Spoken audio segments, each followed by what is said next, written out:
Mai 1905, Einstein écrit à son ami Konrad Habicht. La lettre commence comme cela. « Que faites-vous donc, espèce de baleine congelée? Morceau d'âme fumée, séchée et mise en conserve ou je ne sais quoi d'autre encore. Pourquoi ne m'avez-vous pas fait parvenir votre thèse? Je vous promets en échange 4 de mes travaux. Le premier traite de la nature de la lumière, il est très révolutionnaire. Le second de l'explication du mouvement brownien, le troisième parle de la taille et de l'existence des atomes. Enfin, le quatrième est disponible sous forme de brouillon. Il traite d'une électrodynamique des corps en mouvement, établie à l'aide d'une modification de la théorie de l'espace et du temps. » Einstein est quelqu'un qui a de l'humour, notamment quand il s'adresse à ses collègues de l'Académie Olympia. Donc il écrit une lettre à Habicht pleine d'humour, où il utilise des termes assez étranges pour qualifier son camarade. Et il lui annonce qu'il est en train d'écrire des articles révolutionnaires. Il le dit lui-même, il a conscience que des choses importantes vont se passer.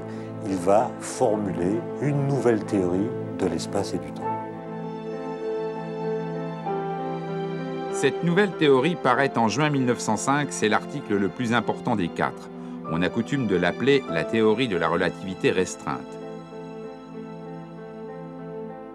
Dans cet article, Einstein proclame la mort de l'éther, ce milieu inventé par les physiciens du XIXe siècle et censé vibrer au passage de la lumière. Il démontre que la lumière, par sa nature électromagnétique, se propage dans le vide de l'univers sans l'aide d'aucun support.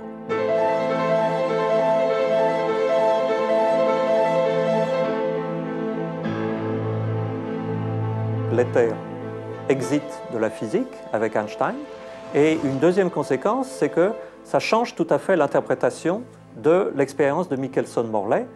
Au lieu d'être un échec, ce qu'elle était du point de vue de Michelson-Morley, puisqu'ils n'arrivaient pas à voir ce qu'ils auraient dû voir, pensait-il, Einstein démontre que cette expérience est une vérification d'un des postulats essentiels de la nouvelle physique qu'il crée, le principe de relativité et le postulat de constance de la vitesse de la lumière.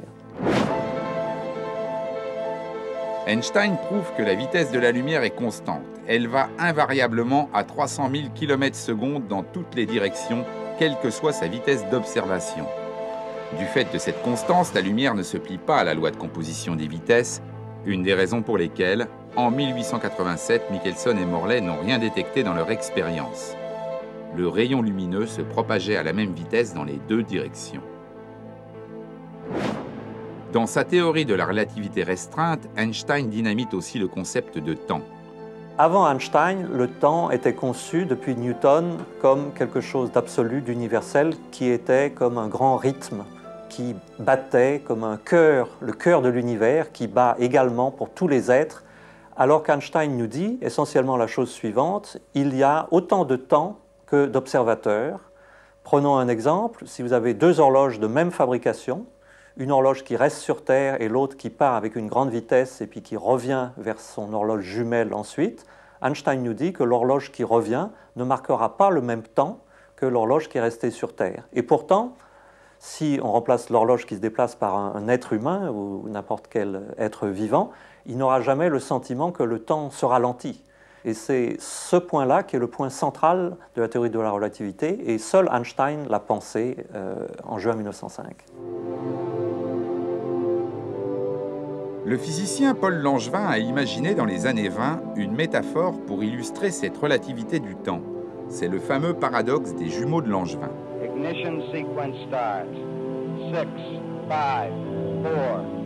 Deux frères jumeaux, l'un part voyager dans l'espace, mais à une vitesse immense, proche de celle de la lumière. L'autre reste sur Terre. Le temps passe. C'est un long voyage, un très long voyage. Un beau jour, son frère revient et, ô surprise, il est plus jeune que lui. À cause du voyage passé à une immense vitesse, le temps propre de celui qui est parti s'est écoulé plus lentement que pour celui qui est resté sur Terre. Cette perspective relativiste qui se produit à une grande vitesse peut paraître déconcertante, elle fait partie désormais de notre quotidien. Le GPS, le Global Positioning System, est une technologie qui nécessite la présence d'horloges embarquées à bord de satellites associés à une horloge mère restée sur Terre. Or, la vitesse élevée des satellites provoque un effet relativiste qui ralentit le temps propre des horloges en orbite. Résultat, l'effet impose de corriger un écart de 38 millisecondes par jour qui correspond à l'arrivée à une erreur de positionnement de l'ordre de 11 km. Une dérive inadmissible corrigée en permanence automatiquement, conformément aux prévisions d'Einstein un siècle auparavant.